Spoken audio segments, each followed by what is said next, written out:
What's up, creators and creatrixes? I'm Wicked. I'm giving power back to the people, and you can't stop me. Today we're going to discuss intention.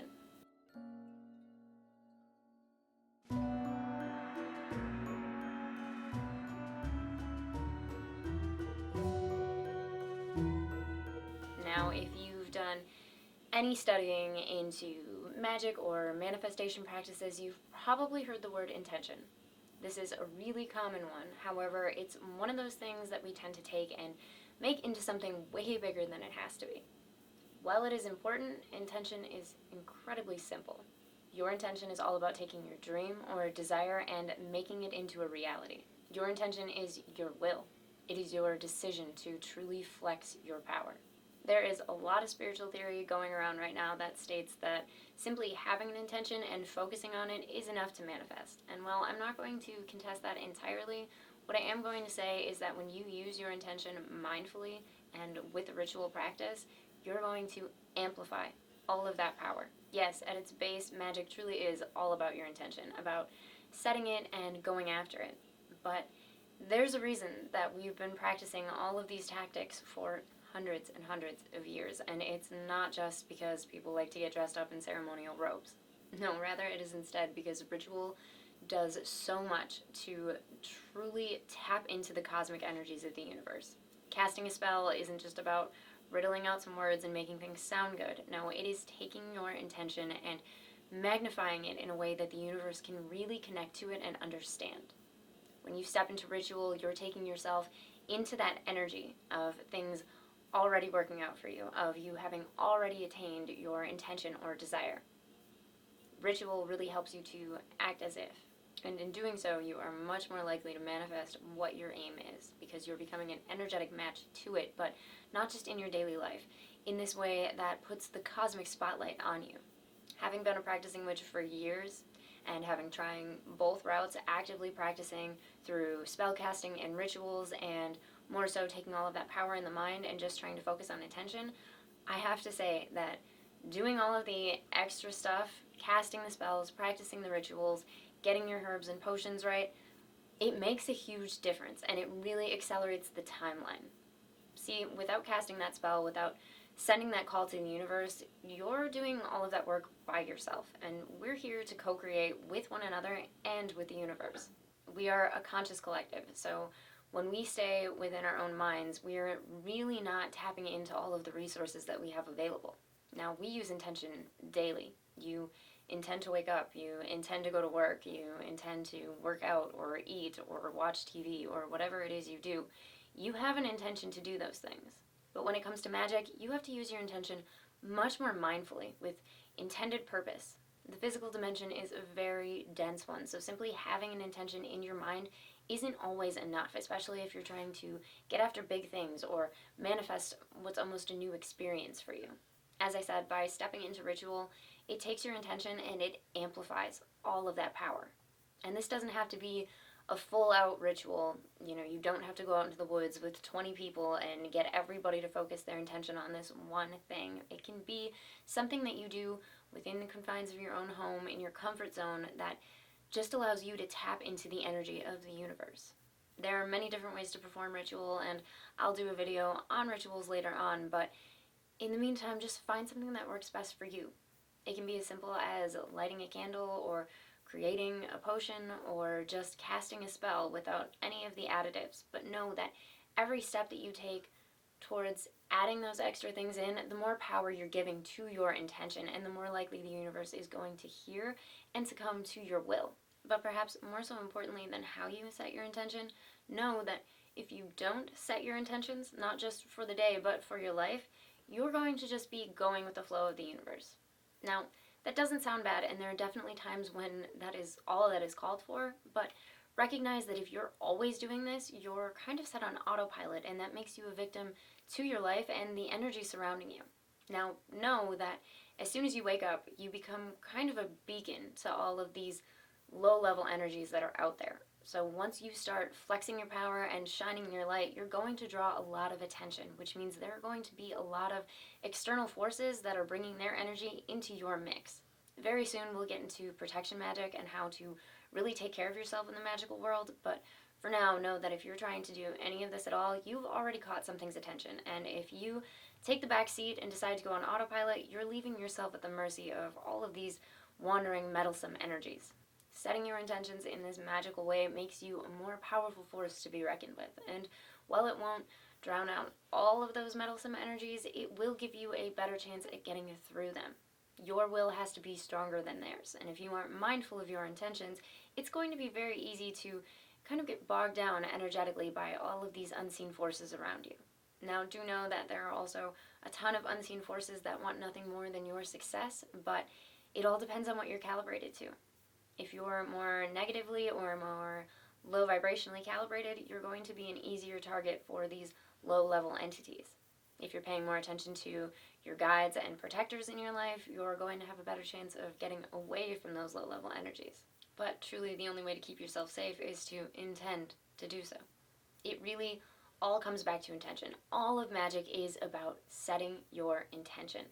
You can't create a new reality or co-create with anyone else if you don't have some sort of intention. It is up to you to decide what those are, because, like I said, intention is something that we use every day, but not just us consciously. There's also that subconscious part of us that has its own intentions as well. Now, if you aren't connected with that part of you, you're likely manifesting a lot of things that you didn't ask for and maybe don't even understand. That's where all of that shadow work and finding your way back into alignment with all the facets of you is really going to serve you, because it gives you control over all of the parts of yourself.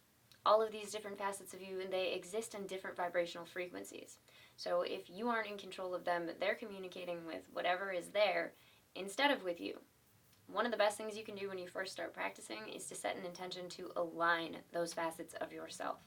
When you're aligned, you're standing in your full power, and that is going to give you the upper hand on the majority of the co-creators in your experience, because so many people are running around on autopilot.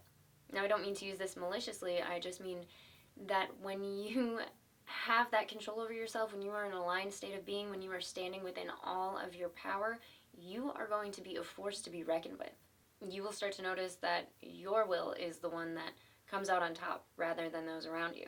Setting your intention is stepping into your power. Now, like I said, there are many different ways that you can do this, that you can have a ritual, that you can cast spells, whatever it is that works for you. But recognize that you have to figure out what it is that you truly want and the steps that it's going to take you to get there. Whether that involves a ritual or not, or whether you're still kind of in the process of playing with things just on the mental realm and seeing what you can do, there's nothing wrong with that. It's just not going to be as effective. But regardless of where you are, the first step is always setting an intention. Think about it. If you want to go on a vacation, you intend to likely leave the state and go to a new location. If you don't intend upon that, you're likely going to end up just staying at home. Now, if that's what you want, there's nothing wrong with that. But if it's not what you want and you don't set those other intentions, you're not going to buy the plane tickets or route how much the gas expense is going to be. You're not going to find a place to stay. You're not going to set up activities for you to do. You're not going to know what you're doing. Without those intentions, you're just going to go back into default mode, autopilot, and likely stay within your same routine. Now, I didn't intend for this to be a very long video because, like I said, it's a very simple concept. We just tend to overthink it and make it into a bigger thing than it has to be. Setting your intention is very easy. It's the same as defining a goal and making the steps to get there. Sometimes you have to take a step back and look at everything that it is going to require you to do to get to that point. But without that intention, you wouldn't even know where to begin. This is especially true if you do aim to spellcast, practice rituals, anything of the magical nature, because without that intention, you don't know what you're doing. You don't know what correspondences to use, meaning you don't know what crystals or herbs or candles or even the right words to say to get yourself there. I'm a big believer that the universe does have a plan, a grand design. However, I do think that as conscious beings, we have the ability to influence those plans. However, the universe isn't going to take you seriously if you don't know what you want and you aren't willing to take the steps to go after it. When you set your intention, regardless of how you do it or what you do after, you say to the universe, I'm awake and I'm aware of what I want. This is particularly important when you are asking favors from the divine, because The universe, it reflects that which we are. So if we're lost and confused, the results that we're getting are going to be confusing and likely get us more lost. If we are certain in who we are, what we want, and what we aim to do, the universe is going to align with us. It's that same concept of not being able to manifest from a lack frequency. When you are at a loss, so too is the universe. Setting an intention, even manifesting, is not about defining every single detail. That's the point where we have to just kind of go with the flow. We have to trust that the universe heard us and that it is going to bring our desire in the best way that it can find. Recognize that the universe is full of billions of constantly moving factors and fractals and parts and pieces. So when we get too hung up on the details of everything, we start to shut out the way that the universe can bring in that which we desire. However, when we set our intention and we trust that the universe has heard and will deliver, we leave that space open. We keep an open-hearted frequency and we stay open to receiving that which the universe wants to deliver to us. Ultimately, the most important thing for you to know from all of this is that if you aren't setting your intentions, the universe will set one for you. When you are living on autopilot, you become a default human, like a pawn to the universe, meaning that you will be set up to help the universe bring about things to other people. Now, this is constantly happening because we are all co-creators born out of the conscious collective, but if you aren't taking an active role in your life, the universe is not going to prioritize that which you desire. You have to be willing to stand up for yourself in this dimension and tell the universe what it is that you want and what it is that you intend to do. And then, even more so, back to that acting as if, you have to take the necessary human steps that you can to get there in order for the universe to keep bringing that thing in. It is so common that we set an intention, cast a spell, perform a ritual, and we get into our own heads about it. Or we simply just get lazy with it. And even when the universe is bringing these things in, we're calibrated to a different direction, so we aren't even seeing what's going on over here. There are so many ways that we can shut out the energies of the universe. Not having a clear intention and not staying true to that intention, not flexing your self-discipline, is a great way to shut out all of those magical universal energies.